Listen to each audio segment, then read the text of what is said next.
So, what would a direct, all-out war with Iran actually look like? Today, we're going to break down the key scenarios for conflict that could, and I mean this literally, reshape the entire global landscape. Okay, let's set the scene.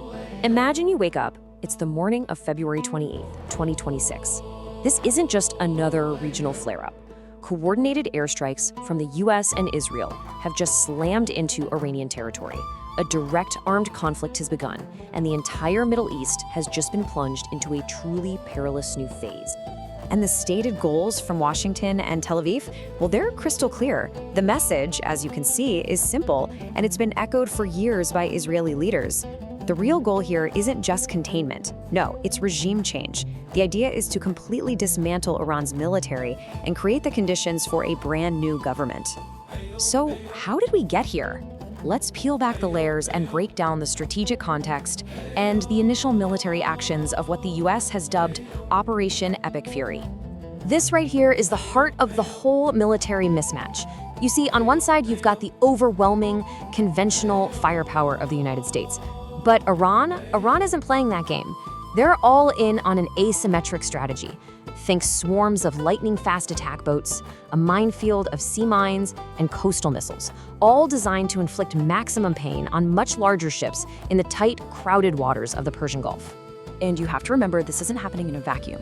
Iran learned a really hard lesson from a previous 12-day war. Don't wait.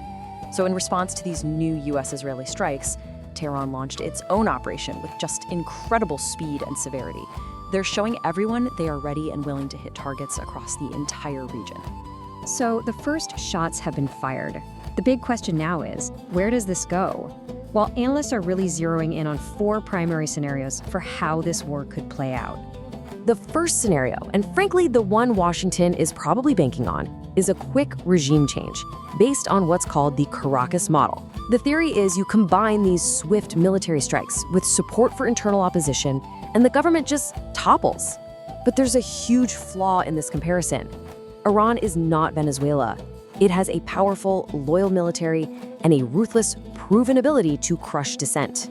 Now for the second scenario. And this one could have the biggest global impact. It really all boils down to a single number, 20%. That 20%, that's the amount of the world's oil that flows right through the Strait of Hormuz. And this, my friends, is Iran's ultimate trump card. By just threatening this tiny choke point, Tehran can effectively hold the entire global energy supply hostage, sending massive shockwaves through the world economy. And you can see the market's immediate reaction. The moment the conflict kicked off, oil prices shot up to a 14-month high. This is basically the economic weaponization of geography, and it puts this immense pressure on the rest of the world to try and de-escalate things, and fast.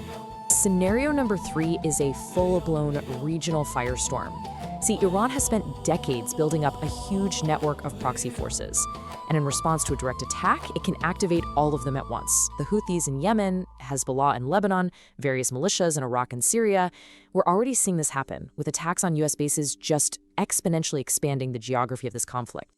And finally, there's a fourth long-shot scenario, taking the fight to Africa. The target? The main US base on the continent, Camp Lemonnier in Djibouti. Now, a direct missile strike is probably out of the question, but Iran could absolutely use its proxies or sophisticated cyber attacks to disrupt this incredibly critical logistics hub. But here's the thing. The fate of this war might not be decided on some battlefield. It could very well be decided by the immense pressure building up inside Iran itself. And that leads us to the central question, doesn't it?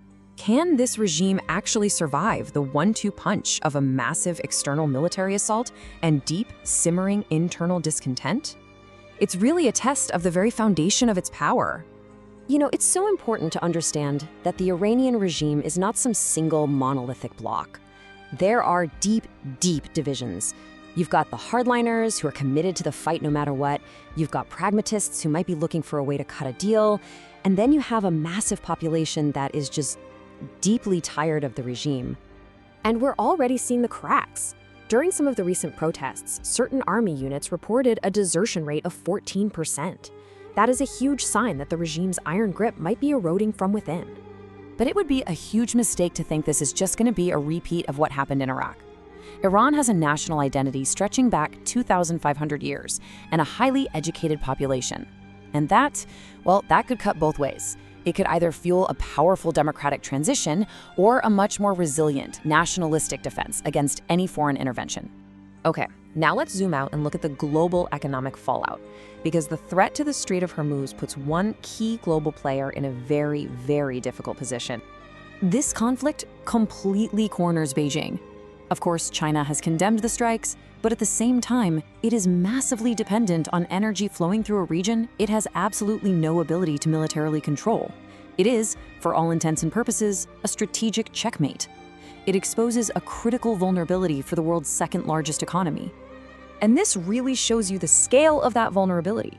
We're not just talking about a fifth of the world's oil. The strait also handles a third of the world's seaborne liquefied natural gas. A disruption here, it wouldn't just be an energy crisis. It could trigger a full-blown global supply chain meltdown. So let's pull all these threads together. Of these four scenarios we've talked about, which one is the most dangerous? Which one poses the greatest threat to the Iranian regime's actual survival? Well, when we rank these scenarios by the threat they pose to the regime itself, the Caracas Model comes right out on top. Look, a regional war or an economic blockade, those are serious, but the combination of direct military strikes and a popular uprising from within, that is the greatest existential threat the Islamic Republic could possibly face. And that leaves us with the most critical and, frankly, the most unanswered question of all. The strikes might prove that the regime is vulnerable, sure, but what comes next?